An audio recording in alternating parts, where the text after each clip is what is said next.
अस्सलाम वालेकुम, कैसे हैं आप सब। नदीम फ़ारूक पराचा साहब की बुक है Imran Khan the myth of Pakistani middle class. काफ़ी चीज़ें मुझे सीखने को मिली इस बुक से, मुझे लगा आपके साथ शेयर करनी चाहिए।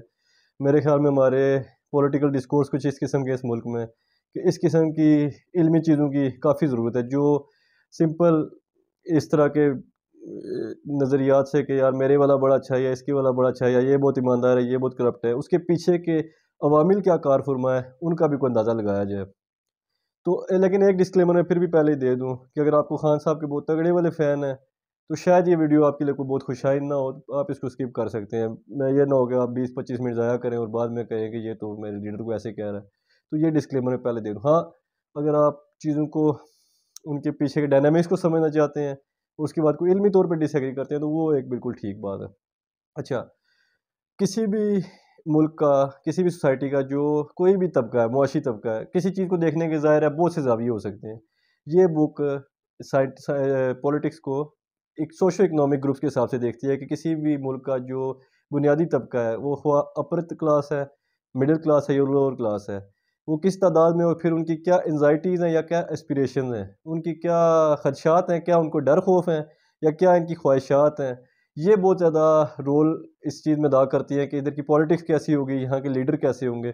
और इसी तनाजुर में पराचा साहब ने ये बात जांचने की कोशिश की है कि इमरान खान साहब के अनप्रेसिडेंटेड फेम की पाकिस्तान में आखिर उसकी वजह क्या है। अच्छा, चलिए शुरू करते हैं। सबसे पहले मिडिल क्लास की डेफिनेशन उन्होंने क्या की है। इस पे कोई ऐसा सच कोई एग्रीमेंट तो नहीं है पॉलिटिकल साइंटिस्ट का, पर उन्होंने जिस मीनिंग में इसको लिया है, मैं पेस्ट भी कर देता हूँ स्क्रीन पे, कि ये एस्पिरेशनल क्लास है जो कि कंज्यूमर गुड्स को सबसे ज़्यादा कंज्यूम करती है। कंज्यूमर गुड्स क्या हुआ, जो आपके लग्जरी आइटम्स हैं, जो एज सच आपके लिए मैंडेटरी नहीं है कि आपका इनके बगैर गुजारा ही नहीं हो सकता। ये आप इंजॉयमेंट के लिए, आप अपने फ्री टाइम में या कोई कोई भी इस तरह की चीज़ जो आपके लिए उस तरह अशद ज़रूरी नहीं है, आपकी लग्जरी आइटम है, इनको कंज्यूमर गुड्स कहते हैं। एस्पिरेशन क्लास है और जो कंज्यूमर गुड्स को सबसे ज़्यादा कंज्यूम करती है, उसको वो कहते हैं मिडिल क्लास। आप सिंपल मानी में इसको इस तरह लें कि जो वर्किंग क्लास है, उसकी चीज़ इस पे इन्हिसार है कि वो दिन को काम करेगी तो रात को खाना खाएगी। जबकि मिडिल क्लास हो सकता है उनके पास कोई एलीट क्लास की तरह रेल-पेल तो ना हो पैसे की, पर इतनी सेविंग ज़रूर होती है कि उनका कुछ टाइम आराम से गुज़र सके। उनको कुछ फ़ारग मशागिल के लिए भी कुछ टाइम मिला करे, काम से हट के भी। तो ये ओवरऑल मिडिल क्लास की डेफ़िनेशन वो करते हैं। अब अयूब खान के दौर में अगर पाकिस्तान में देखा जाए, पहली दफ़ा सनअतकारी हुई, इंडस्ट्रियलाइज़ेशन होती है, उसके नतीजे में अवाम फाइनेंशियली थोड़ा बेहतर होती है, एक मिडिल क्लास का जन्म लिया जाता है जिसको एक नेशनल बुर्जुआ का नाम दिया जाता है पाकिस्तान में। और इसको मतलब पाकिस्तान की काफ़ी उम्मीदें होती हैं कि ये हमारी इकॉनमी को रेगुलेट करने के लिए काफ़ी कारआमद साबित होगी आगे जाके। पर क्या होता है कि पराचा साहब का ये कहना है कि जो मिडिल क्लास होती है, उसमें कुछ एंग्ज़ायटीज़ डेवलप हो जाती हैं। एक एंग्ज़ायटी उनकी ये होती है कि फ़ाइनेंशियल ऑटोनॉमी तो उनको हासिल होगी, मुआशी तौर पे तो वो खुद मुख्तार होंगे, पर इनकी कोई पॉलिटिक्स में रिप्रेजेंटेशन नहीं होती। तो एक तो एंग्ज़ायटी उनको लगता है, कुछ कमी सी उनको महसूस होती है, कोई अधूरापन सा उनको महसूस होता है कि शायद कोई हम ताकतवर हलकों में कुछ इन्फ्लुएंशियल नहीं है। दूसरी उसकी एंग्ज़ायटी क्या होती है उनकी, दूसरी एंग्ज़ायटी ये होती है कि कहीं जो वर्किंग क्लास है, वो उनको सुपरसीड ना कर जाए और उनको पीछे ना धकेल दे, और जो उनका करंट रैंक है, वो उससे कहीं हटा ना दिए जाएँ। तो ये दोनों किस्म की जो एंग्ज़ायटीज़, जो तिश्नगियाँ उस क्लास में रही होती हैं, वो उनकी एक आइडेंटिटी को शेप करने में बड़े कार फरमा होती हैं। तो अयूब खान के दौर में उनको लगा कि यार हमारी तो कोई से है नहीं मेन स्ट्रीम में, सारी जो पॉलिसी मेकिंग है, सारा जो नवाज़ा जा रहा है, एलीट क्लास को नवाज़ा जा रहा है। तो मिडल क्लास एक किस्म की जो नई-नई उभरी थी, वो थोड़ा इग्नोर्ड सा फ़ील करती थी। और दुनिया में भी मिडल क्लासेस बहुत ज़्यादा पॉलिटिक्स में इन्फ्लुएंशियल रही हैं कि देखा जाए तो हिस्टोरिकली चर्च से जब अलहदगी की गई, तो बेसिकली उसकी वजह यही थी 16वीं 17वीं 18वीं सेंचुरी के यूरोप में कि इंडस्ट्रियलाइजेशन सनतकारी के बाद मिडिल क्लासेस बड़ी तादाद में उभर रही थी। और वो मिडिल क्लास ने जब देखा कि यार अगर चर्च के पास इतनी पावर रहेगी या बादशाह के पास इतनी पावर रहेगी तो शायद हम इतना सिक्योर ना रहें। तो फिर वो बड़े दंगे फसाद हुए, बड़े इनकलाबात आए, करते करते करते एक डेमोक्रेसी पे एग्रीमेंट हुआ ताकि इनके मफादात जो हैं वो सिक्योर किए जा सकें। लेकिन क्या हुआ, जब वर्ल्ड वॉर वन के बाद इनको जब ख़तरा लाहिक हुआ कि यार अब क्योंकि पहले जैसी स्टेबिलिटी नहीं रही, तो कहीं जो लोअर क्लासेस हैं वो हमें रिप्लेस ना कर पड़ें, तो वही डेमोक्रेसी के ख़िलाफ़ जाके कोई हिटलर को सपोर्ट कर रहा है, कोई मुसोलिनी को सपोर्ट कर रहा है, कोई दूसरे तीसरे फैशिस्ट रजीम को सपोर्ट कर रहा है। तो जिस डेमोक्रेसी के बल पे चढ़ के वो इकोनॉमिकली इंडिपेंडेंट हुए थे, उसी को वर्ल्ड वार टू में उन्होंने ख़त्म कर दिया। और वर्ल्ड वार टू अगर देखा जाए तो इसमें बहुत बड़ा हाथ मिडिल क्लास की इनसिक्योरिटीज़ का था। जर्मन इस चीज़ से परेशान थे कि कहीं लोअर क्लास के यहूदी हमें ना ख़त्म कर दें या हमारी जगह ना रिप्लेस कर दें या हमारी अपॉर्चुनिटीज़ ना ले लें। इसी तरह फैशिज़्म के सपोर्टर सारे यही चाह रहे थे कि कहीं ये सोशलिस्ट जाके हमारी जगह, क्योंकि सोशलिज्म में मजदूर तबके की लेबर विंग की बहुत बात होती थी, कहीं ये हमको रिप्लेस ना कर दें। आज आपको देखा जाए तो डोनाल्ड ट्रंप भी इसी किस्म के कार्ड्स खेल रहा है कि आपके जो इमिग्रेंट्स हैं ये आपके हुकूक सलब कर रहे हैं, आपकी अपॉर्चुनिटी सलब कर रहे हैं, तो आपने इनके खिलाफ उठना है। तो ये कार्ड हमेशा बड़ा इन्फ्लुएंशियल होता है। तो देखा जाए तो कहीं ना कहीं वर्ल्ड वार टू के पीछे मिडिल क्लास की एंजाइटीज़ थी जो बुनियादी कहने के स्पार्क करने का नतीजा बनी। अच्छा, एक तो बात ये होगी।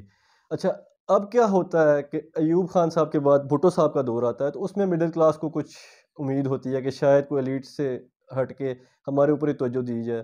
तो वो कुछ लेबर विंग्स के साथ, कुछ स्टूडेंट यूनियन के साथ मिलके कुछ स्ट्रगल करते हैं। पर आहिस्ता-आहिस्ता उनको फ़ील होता है कि यार जो सोशलिस्ट तबका है, ये भी शायद इनके लिए नहीं है, ये वर्किंग क्लास की बात कर रहा है। और क्योंकि उनकी तादाद उसमें बहुत बढ़ती जा रही थी, एक तो इंडस्ट्रियलाइजेशन के नतीजे में, दूसरा आपने सुना होगा भुट्टो साहब के दौर में कुछ 40 लाख बंदा गल्फ़ कंट्रीज़ में भेजा गया। उससे भी एक कह लें कि इकोनॉमिक बूस्ट मिला फैमिलीज़ को, और वो अब अपनी लाइफ़स्टाइल भी उसके मुताबिक चाहते थे, क्योंकि सोशलिज़्म में तो ये लग्ज़री आइटम्स और लग्ज़ूरियस किस्म का लाइफ़स्टाइल, इसको कोई ख़ास एप्रिशिएट नहीं किया जाता।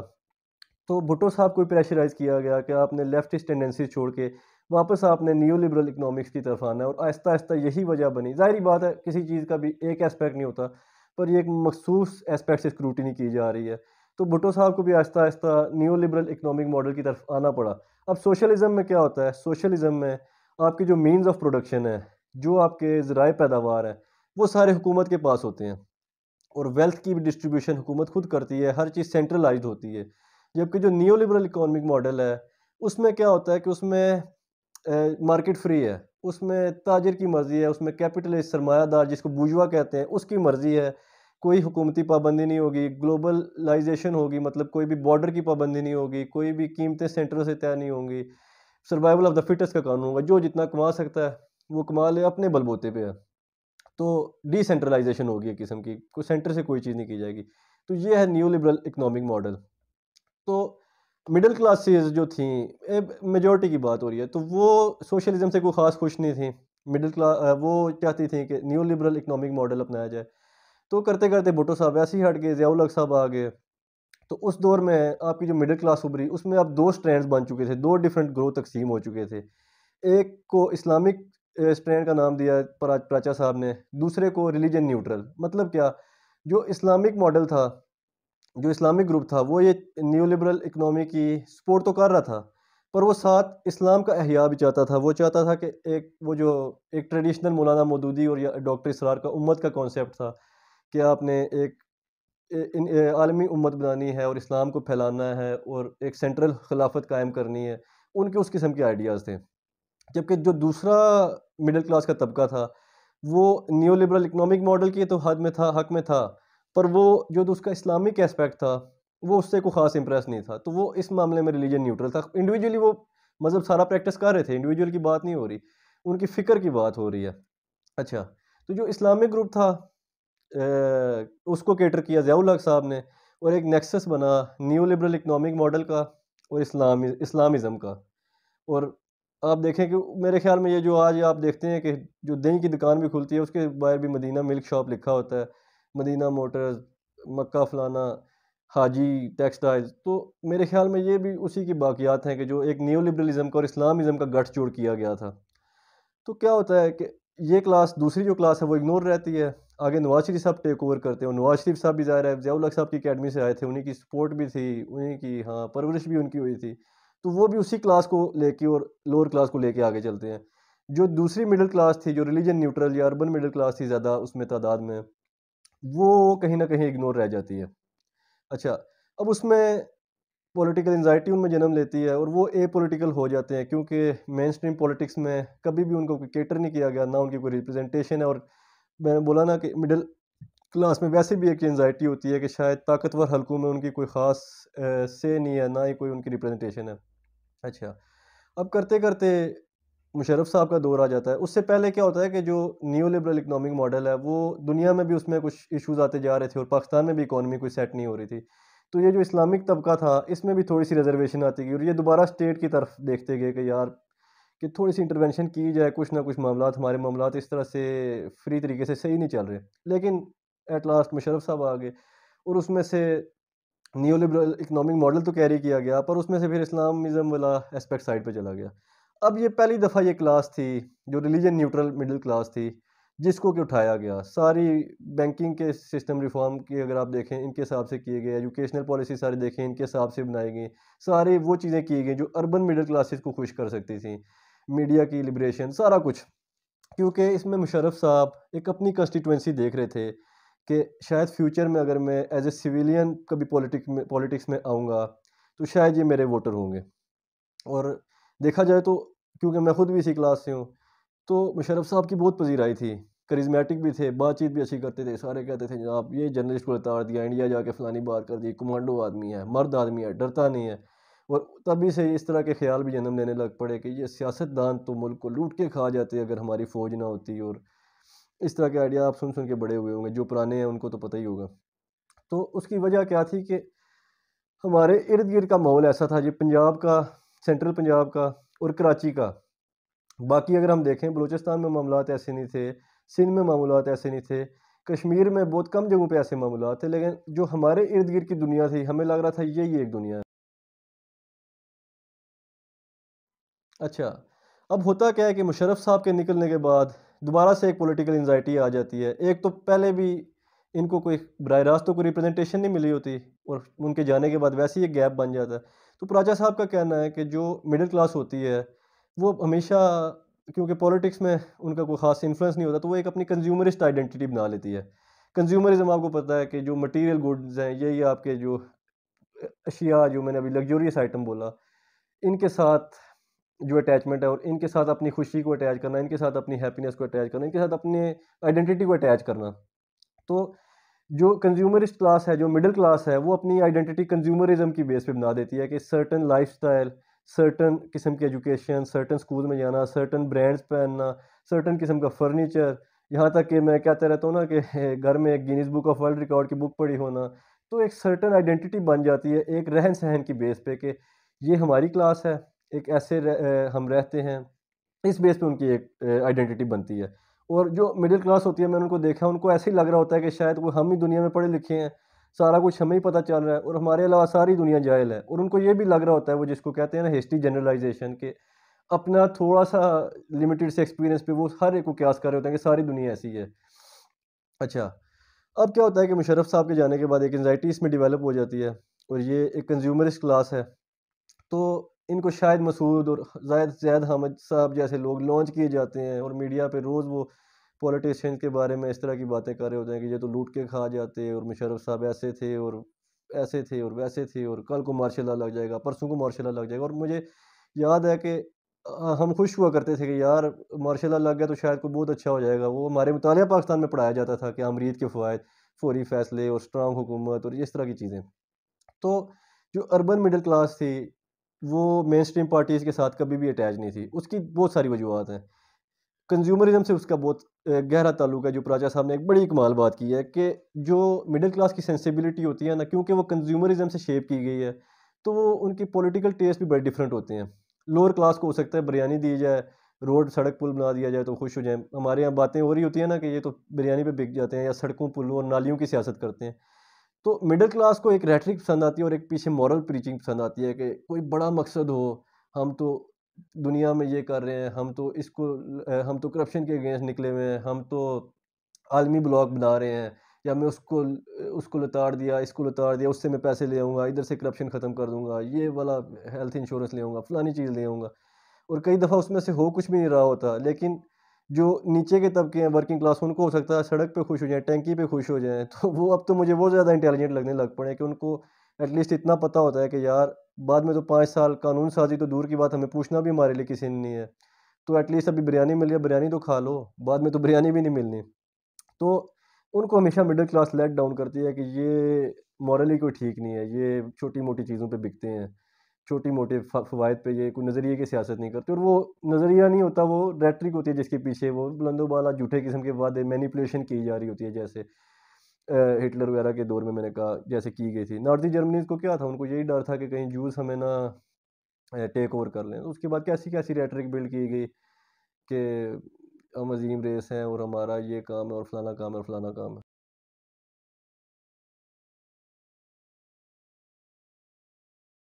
अच्छा, अब ऐसे में पीटीआई को एक पॉलिटिकल रिलीजन के तौर पे नाफ़िज़ किया गया।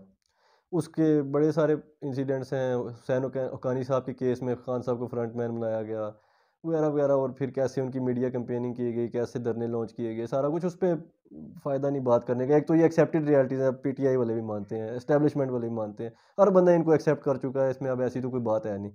तो इनको लॉन्च किया जाता है एज़ ए पॉलिटिकल रिलीजन। अब पॉलिटिकल रिलीजन होता क्या है? इसमें भी थोड़ा शायद लंबा हो जाए, मैं शॉर्ट बता देता हूँ। जैसे देखें, अब चर्च से डिसेंट्रलाइज़ किया गया, उससे पावर ली गई। पॉलिटिशियन के पास पावर आती है वेस्ट में, ठीक है? अब कुछ अरसे बाद एक स्पिरिचुअल डिवाइड भी फ़ील होता है अवाम को, इंसान को, कि यार ठीक है, पॉलिटिक्स में तो उनका हमने उनको साइडलाइन कर दिया, मगर अब कोई एक स्पिरिचुअल गैप जो उनको फ़ील होता है, उसके बाद वो जगह ले लेता है मज़हब की जगह नेशनलिज़्म। वापस इंसान दोबारा मज़हब की तरफ नहीं गया, वापस वो गया नेशनलिज़्म की तरफ। और नेशनलिज़्म में ये फ़ैशिज़्म, सोशलिज़्म, इस तरह की रिजीम्स चलाई गई, माओइज़्म की, और उसमें वही सिंबल्स और वही चीज़ें, और अच्छाई और बुराई की जंग, और हमारी और तुम्हारी जंग, अस वर्सेस अदर्स की जंग, और उसमें जन्नत और जहन्नम मिनी लेवल पे, कि जो हमारे साथ है वो हक के साथ है, जो दूसरे के साथ है उसके लिए झंडे और मुख्तलिफ़ किस्म की तहरीकें इस तरह चली, और उसमें एक शिद्दत, एक डॉगमेटिज़्म। तो इसको पॉलिटिकल रिलीजन कहते हैं। ये सारी मिसालें आप माओ ज़ेडुंग की मिसाल ले सकते हैं। तो पीटीआई को भी as a political religion he launch किया गया, जिसमें हल्की-फुल्की इस्लामिक बातें भी थीं, हल्का-फुल्का पोस्ट कलोनियलिज़्म, एडवर्ड सईद की बातें, हल्की-फुल्की अली शरीयती की बातें, कुछ स्कैंडिनेवियन कंट्रीज़ की मिसाल, कोई अल्लामा इकबाल की मिसाल, मॉरल प्रीचिंग भी है, साथ पॉप कल्चर भी है, सेलिब्रिटीज़ भी आ रहे हैं। तो मिडल क्लासेस के लिए ये एक बड़ी एल्यूरिंग चीज़ें थी सारी, कि यार ये पहली दफ़ा ऐसा हुआ है कि कोई बंदा पढ़ा लिखा भी है, हैंडसम भी है, बातें भी ठीक कर रहा है, वो कागज़ पे पलटते वक़्त थूक भी नहीं लगाता, ऐसे खड़ा होके बात करता है। तो ये चीज़ें किससे शेप होती हैं? ये चीज़ें इनका कहना था कंज़्यूमरिस्ट आइडेंटिटी से शेप होती हैं, कि जैसे क्योंकि एक ये कंज़्यूमर क्लास है, तो जो इनको एक मतलब घड़ी ली है नई, और उससे जो एक इंस्टेंट हैप्पीनेस फ़ील हुई है, इसी तरह खान साहब की बातों में उनको एक इंस्टेंट पावर ट्रिप मिल रहा था। ओह हो! क्या बात कर दी, क्या बात कर दी। देखा, यानी आप इसके फ़र्क देखें, कि जो लोअर क्लास है, उसकी पॉलिटिक्स की सेंसिबिलिटी कैसी है, और इस क्लास की, इनको एक इंस्टेंट पावर ट्रिप चाहिए कंज़्यूमरिस्ट आइडेंटिटी की वजह से। ये मुझे काफ़ी एप्लीकेबल लगी ये थ्योरी, कि क्योंकि इनकी मेक एंड टाइप ऐसी होती है, तो इनको इंस्टेंट पावर ट्रिप में मज़ा आता है। वक़्ती तौर पे जो एक यकदम किस्म का सुल्तान राइट टाइप बढ़ती मारते, और एक larger than life character type बातें करते हैं, उससे ये क्लास बड़ी फ़ैसिनेट होती है, और मैं खुद भी उसी में हूँ। मैं एक जनरल बात कर रहा हूँ। और प्राचा साहब ने भी कोई डेरोगेटरी सेंस में नहीं लिया, एक साइंटिफिकली इस चीज़ को स्टडी करने की कोशिश की है कि कैसे डायनामिक्स कारफ़रमा होती हैं। तो इन चीज़ों में इस क्लास को बड़ा मज़ा आता है। और फिर आप देखें कि जो मिडल क्लास होता है, उसका मज़हब भी थोड़ा डिफरेंट सा होता है। वो लोअर तबके को बड़ा रिग्रेसिव सा देखते हैं, वो कहते हैं ये कुछ ज़्यादा ही शिद्दत पसंद है, थोड़ा मॉडरेट सा होना चाहिए। और अपर क्लास को वो थोड़ा ज़्यादा ही मादर पिदर आज़ाद और लादीन सा देखते हैं, तो वो उनकी तरह भी नहीं होना चाहते, वो इनकी तरह भी नहीं होना चाहते, वो बुर्का भी नहीं करना चाहते, और वो हल्की सी चादर भी हो, बस इधर थोड़ा-सा सर पे हो, और वो एक हिपोक्रेसी सी जन्म लेती है इसके मामले में, सच्ची बात है। मगर वो उनका मज़हब भी थोड़ा मॉडरेट सा, थोड़ा रिफाइंड सा वर्ज़न होता है, जो उनकी सेंसिबिलिटी के मुताबिक पूरा उतर रहा होता है, उनके कल्चर के मुताबिक पूरा उतर रहा होता है। तो वो उसी को यूनिवर्सल करने की कोशिश कर रहे होते हैं। अब देखें, जो एक ट्रेडिशनल इस्लामिक रियासत थी मौलाना मौदूदी वाली, या डॉक्टर इसरार वली, वो तो खान साहब की रियासत को मज़ाक समझते हैं। वो तो इसको कभी बाय नहीं करेंगे। पर ये एक मिडल क्लास का इस्लाम था, और ये एक पॉलिटिकल रिलीजन था। ये वो एक ट्रेडिशनल इस्लामिक रियासत नहीं थी जिसकी वो बात करते थे। ये मिला-जुला के कहीं कोई बात अली शरीयत से ली, कोई बात फलाने से ली, कर-कुर के मिक्सचर सा एक बना के एक बड़ा एल्यूरिंग सा फ़साड उसका पेश किया अवाम के सामने, कि हाँ भाई ये हमारा मॉडल है, और अवाम का ज़ाहिर-सी बात है फ़ैसिनेट होना ही होना था उसने। अगर तो मतलब उसमें यंग ज़्यादा थे ना, यंगस्टर ज़्यादा थे, अगर तो पुराने पढ़े होते, इसमें बड़ी मिसालें उन्होंने दी हैं, किस तरह मुख्तलिफ़ अदवार में मज़हब को और इन चीज़ों को इस्तेमाल करके या इंसाफ के नैरेटिव को इस्तेमाल करके ये पाकिस्तान में भी इतने ट्राइड एंड टेस्टेड फार्मूलाज थे कि ये 10 दफ़ा पिट चुके थे। पर क्योंकि नई अर्बन मिडिल क्लास थी, वो इस हिस्ट्री से वाकिफ़ नहीं थे, उन चीज़ों से वाकिफ़ नहीं थे, तो ये दोबारा से उसमें गिर गए। और मुझे याद है कि उस टाइम लोअर क्लास में कोई पज़ीराई नहीं थी खान साहब की। मस्जिदों में आके बोला जाता था कि भाई ये नचाता है ख़वातीन को धरने में, ये क्या रियासत बनाएगा, ये क्या करेगा, या कोई कहता था कि ये यहूदियों का एजेंट है। एक ने तो ये तक कहा ये कादियानियों की रियासत बनाना चाहिए। मुझे गाँव में एक दफ़ा याद, और मैं इसका फ़ैन था उस टाइम, और मैं बड़ा हर्ट हुआ था इस बात से कि ये क्या बेतुकी बातें कर रहा है। और सच्ची बात है, हम तो इनको समझते जाहिल थे। जो खान साहब का सपोर्टर नहीं है, हमें लगता था ये बिरयानी पे बिकने वाला आदमी, इसको क्या पता, इसकी मिसाइल ये अभी तक टैंकी से नहीं निकला ये, तो इसको क्या पता ये हम जो बड़ी-बड़ी बातें कर रहे हैं कि हम मुल्क में ये कर देंगे, दुनिया में ये कर देंगे, फलानी जगह ये कर देंगे। अच्छा, अब बदकिस्मती से खान साहब की हुकूमत एक बड़ा फेलियर फेल होती है, निकाल भी दी जाती है वोट ऑफ नो कॉन्फिडेंस से। अब होता क्या है कि ये क्लास जो थी, इसकी इमोशनल इन्वेस्टमेंट इतनी ज़्यादा थी खान साहब के साथ कि इनकी एक आइडेंटिटी बन चुकी थी उससे। देखें, कंज्यूमरिस्ट आइडेंटिटी थी जो उनकी, सर्टेन लाइफ़स्टाइल से जो उनकी शिनाख्त बन रही थी, वो कोई इतनी हीरोइक तो नहीं थी ना।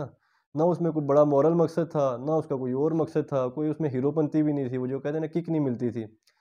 तो इस तरह से उनको एक लार्जर देन लाइफ अपना मकसद फ़ील हो रहा था, और जब एकदम से वो क्रम्बल कर गया, वो इस फैक्ट को एक्सेप्ट नहीं कर सके, इस रियलिटी से वो कभी नज़र ही नहीं मिला सके।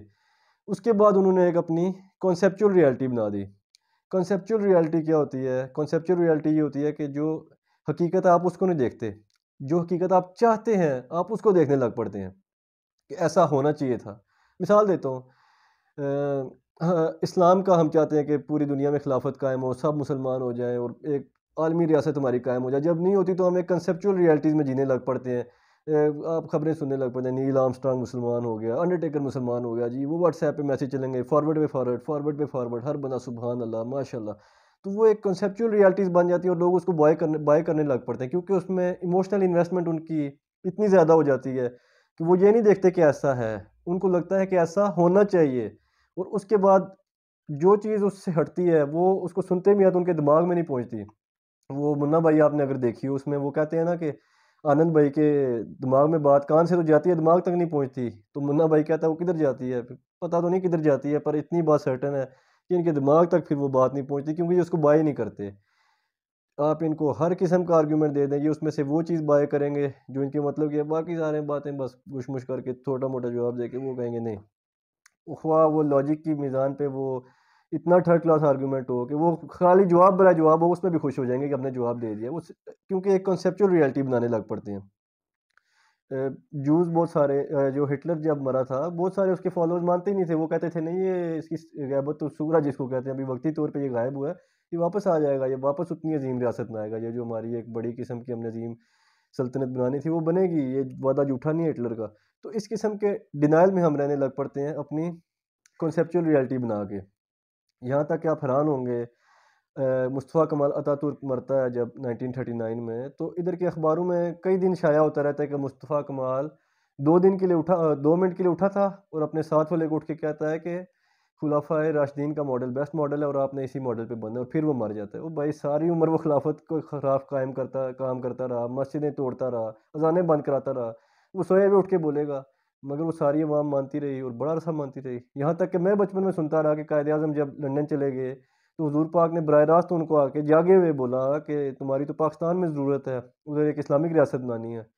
तो वो फिर कहते हैं थैंक यू माय प्रॉफिट, और फिर वो जाते हैं। तो ये सारी हमारी कॉन्सेप्चुअल रियलिटीज़ हैं जो हम चाहते हैं कि ऐसा हो और हम उसको बिलीव करने लग पड़ते हैं। और उसमें हम कुछ कैची वर्ड्स, कुछ स्लोगन्स, कुछ नारों का शिकार हो जाते हैं, कुछ हैशटैग जैसे हम लगाते हैं उनका शिकार हो जाते हैं। और अभी आप हर किस्म की दलील उसके सामने रख देंगे बंदे के, वो कहेगा इम्पोर्टेड हुकूमत, रजीम नामंजूर, एब्सोल्युटली नॉट, करप्शन, लूट-मार, फलाना, जो 5-7 जुमले उनको उनके जर्नलिस्ट ने, उनके लीडर्स ने सालों साल से इन्वेस्ट किए हैं, वो उससे वही इस्तेमाल करेगा, साथ 2-4 गालियाँ इस्तेमाल करेगा। इससे हट के वो अपना दिमाग इस्तेमाल ही नहीं करेगा, मैंने तो एटलीस्ट यही देखा है।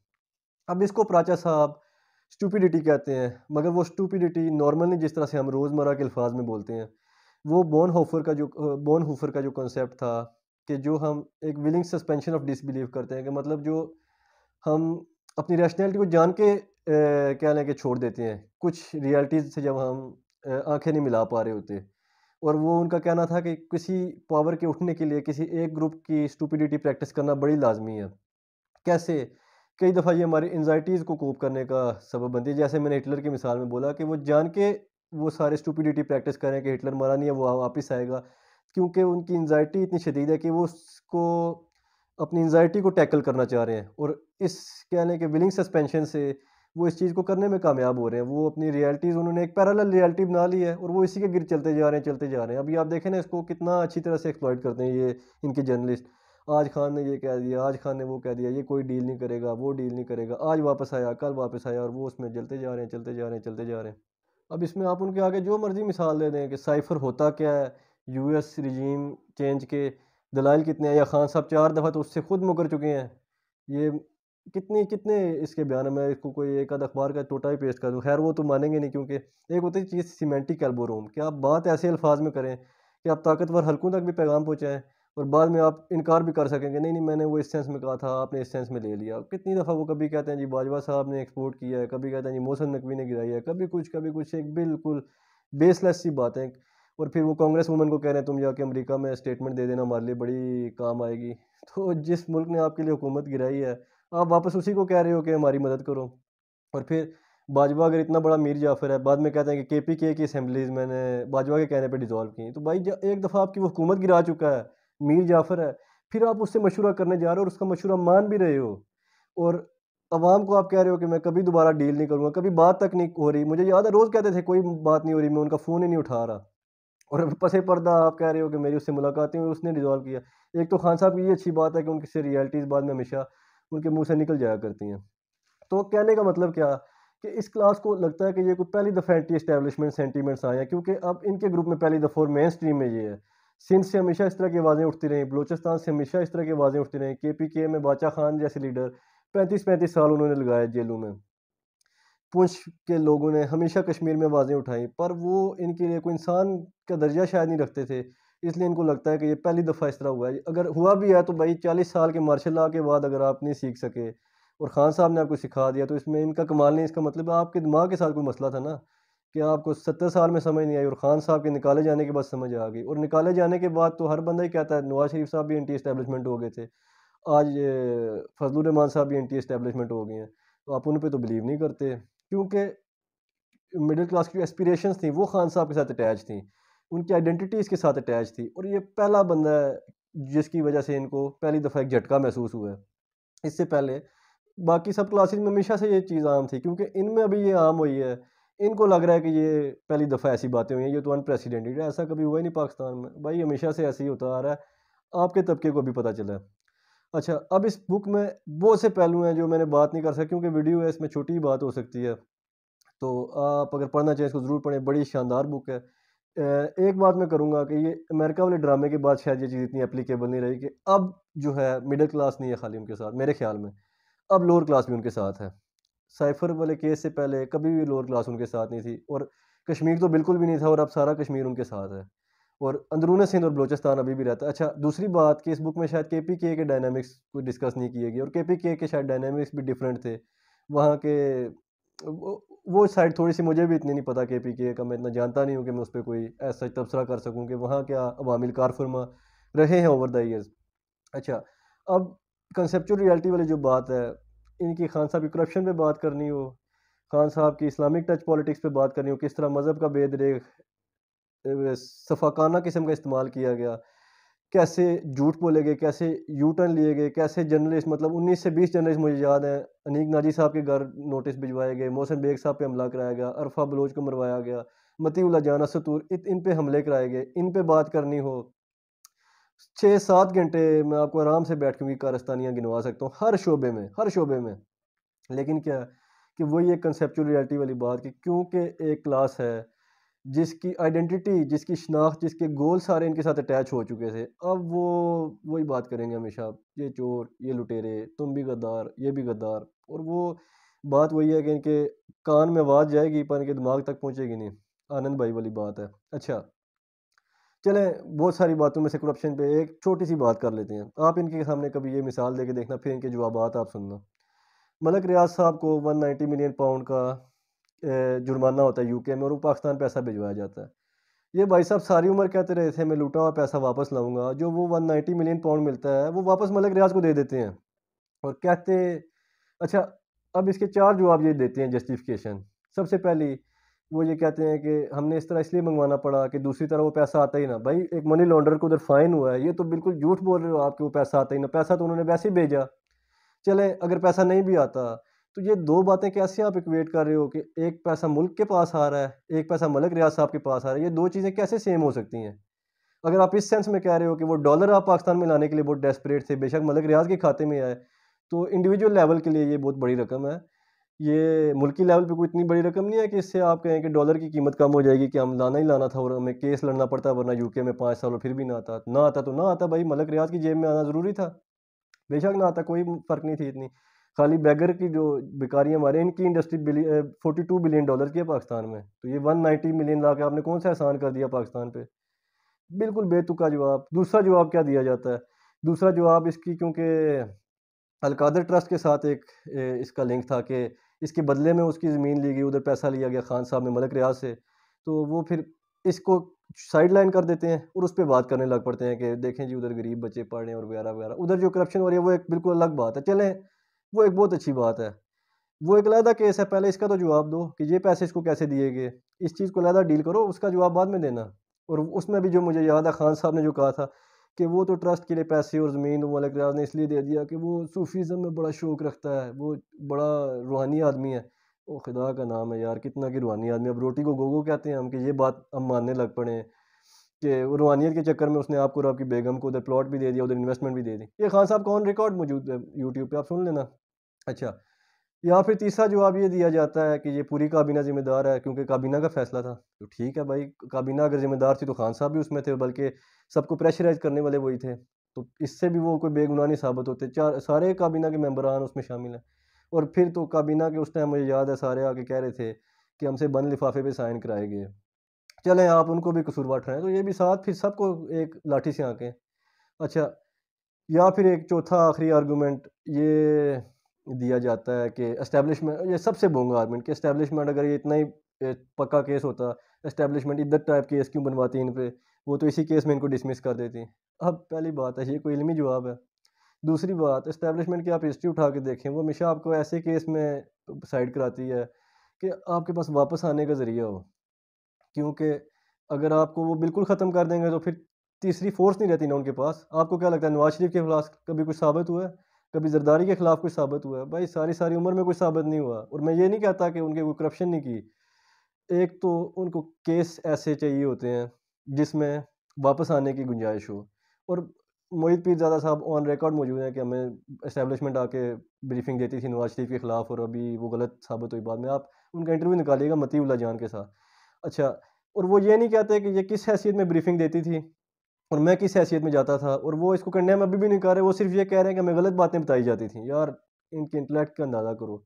या इसी तरह की बातें इमरान रियाज़ साहब ने की थी, हमें फ़ाइलें दिखाएँगे, नहीं करने दूँगा, करप्शन नहीं करने दूँगा। भाई तू कौन है? क्यों देख गया है फ़ाइलें देखने के लिए? और उनका क्या काम है फ़ाइलें दिखाने से? तूने इसका नहीं पूछा? बिल्कुल सिंपल अल्फ़ाज़ में दोनों बंदे मान रहे हैं कि भाई हम इनके टुकड़ों में पलते रहे हैं सारी उम्र और अभी तक वो भी आपके हीरो हैं उन्हीं के साथ। खान साहब कितनी दफ़ा ये एडमिट कर चुके हैं कि उनके बंदे हमें प्रेशराइज़ कर कर के पार्लियामेंट के बिल पास कराने पड़ते थे। बाजवा ने नवाज़ शरीफ को भी निकाला, ये बात भी कितनी दफ़ा एक्सेप्ट कर चुके हैं। धरनों में कैसे उनको मदद की जाती थी, ये बात भी उनको एक्सेप्ट कर, तो वो आप और क्या एक्सपेक्ट करते हैं कि वो क्या बोलें अपने मुँह से तो आप ये बातें तस्लीम करेंगे। अच्छा, अब 2-3 बातें और कि मेरा ये वीडियो बनाने का मकसद क्या है या खान साहब पे तनकीद करने का मकसद क्या है? अक्सर फ़ेसबुक पे मुझे कहते हैं कि आप बाकी पार्टीज़ पे बात नहीं करते, सिर्फ़ इसी पे क्यों बात करते हैं? देखें 2-3 वजूहात हैं। एक तो उनका कोई फ़ैन ही नहीं है, कोई उनकी बात पहले ही नहीं मान रहा तो मैं खाली दीवार से टकरे मारने का मुझे फ़ायदा, एक बात तो ये। दूसरी बात ये कि सारी आप लोगों की, हमारी अवाम की उमंगें इसके साथ जुड़ी हैं। हर बंदा हर वक़्त इसी की बात कर रहा है, इसी से उम्मीदें लगा के बैठा है और अपनी जानें भी दे रहा है बाहर जाके। तो ये आपकी मेहनत जो फ़िज़ूल में ज़ाया जा रही है। एक दफ़ा एक बंदर से किसी ने जाके कहा कि मेरा ये मसला है, वो बंदर कहता है मैं यूँ हल करूँगा। एक दरख्त से दूसरे पे छलांग मारता है, दूसरे से पहले पे, 7-8 मिनट बाद पसीना-पसीना होके कहता है, "यारा मैं मेहनत तो बड़ी की थी है, मैं तेरा काम नहीं कर सकिया।" तो मैं चाहता हूँ कि आपकी इस किस्म की मेहनत ना हो, जिसका सामने नज़र आ रहा है कि कोई हासिल नहीं है। तीसरी क्या कि ये आपको इस्तेमाल करते हैं सियासतदान, बाद में आपको ट्रक के नीचे फेंक देते हैं फ़ौरन ही। ज़िले शाह साहब की कितनी बात होती थी शुरू पे कि कत्ल हो गए। जब उनकी वालिदा ने आके बोला कि पीटीआई इसकी ज़िम्मेदार है और बाद में ताने-बाने जाके फैज़ साहब से जुड़े। कभी उसका ज़िक्र बाद में हुआ? कभी नहीं हुआ। 9 मई के वाक़े के लिए इंस्टिगेट कर के जब पकड़े जाने की बारी आई तो क्या बोलते रहे कि ये तो एस्टेब्लिशमेंट के आदमी थे, ये तो इन्होंने खुद करवाया है, हमारा कोई लेना-देना नहीं, इनके चेक किया जाए, ये किया जाए, वो किया जाए। तो आपको वो तब तक वो नेपोलियन भी कहता था ना, मुझे अवाम तब तक अच्छी लगती है, जब तक वो मेरा फ़ायदा दे रही है। जब फ़ायदा नहीं दे रही, मुझे उनसे कोई ग़र्ज़ नहीं है। तो चलें अब इसमें मैं क्या ज़्यादा बोलूँ, फिर इस तरह के व्लॉगर्स में वो सुन-सुन के खुश होते रहते हैं कि जी कि डील नहीं कर रहे, बाहर नहीं जा रहे। किसने डील उनको ऑफ़र किया पहले तो ये बताओ? और बाहर जाके करें क्या? एक चीज़ होती है रेलेवेंस, जब आपकी रेलेवेंस नहीं रहेगी बाहर जाके वो अपना खुद साफ़ करना पड़ेगा लॉन। तो वो देखें ना मतलब इर्रेलेवेंट होना सबसे बड़ा डर है इंसान का कि वो इर्रेलेवेंट ना हो। फिर भी जो उनकी पार्टी के साथ इस टाइम हो रहा है, ये भी कंडेम करना बड़ा लाज़मी है। जो उनके साथ हो रहा है, ये भी इंतहाई गलत है। मैं इसको भी कंडेम करता हूँ, मैं हर चीज़ को कंडेम करता हूँ। मगर इससे होगा कुछ नहीं। इससे होगा क्यों कुछ नहीं? क्योंकि कुछ स्ट्रक्चरल तब्दीली करने की ज़रूरत थी, कुछ कानूनी तब्दीली करने की ज़रूरत थी, कुछ पावर डायनामिक्स में जो इम्बैलेंस है, उनको ठीक करने की ज़रूरत थी, कानूनी तौर पे भी और दूसरे मेजर लेके भी। लेकिन वो कभी भी किए नहीं गए और वो ना इनकी तरफ से किए गए, ना किसी और की तरफ से किए गए। कोई भी पार्टी ना करती है, ना वो करना चाहती है। हर बंदा निकाले जाने के बाद यही कहता है कि मुझे दोबारा से अडॉप्ट किया जाए। यही सारी जंग होती है, टॉक टॉक, फाइट वाइट वाली, 2 बयान इधर दिए, 2 बयान उधर दिए, 2 कदम आगे लिए, 1 कदम पीछे लिया कि कहीं किसी टाइम वो अडॉप्ट कर लें शायद वापस। तो ये एक बड़ी मिज़रेबल सिचुएशन है। चलें आपका इससे इल्मी इख्तिलाफ़ हो सकता है, मेरे ख़्याल में ये बड़े वैलिड आर्गुमेंट्स थे प्राचा साहब के और जो मिडल क्लास को लग रहा है कि पहली दफ़ा ऐसा हुआ है और ये बात मेरे लिए पहली दफ़ा मुझ पे खुली कि इनको क्यों ऐसा लग रहा है। दूसरी बात कि इन तक किसी लॉजिक का असर क्यों नहीं होता, ये बात भी मुझे इस बुक से पहली दफ़ा लगी। तो चलें इंशाल्लाह अगर इस चैनल की व्यूअरशिप बड़ी कम है, अगर तो इस वीडियो पे कोई अवाम की बैकलैश आता है, कोई गालम-गलौच आती है या कोई पॉइंट्स रेज़ करते हैं, तो फिर एक-एक पॉइंट पे बात हो सकती है। करप्शन पे हो, इनके गठजोड़ पे हो, दूसरी-तीसरी जिस पहलू पे आप चाहेंगे, घंटों के हिसाब से बात होगी कि क्या-क्या कारस्तानियाँ रही हैं भाई साहब की अपने दौर में। चलें बने रहिए इस चैनल के साथ। अल्लाह हाफ़िज़।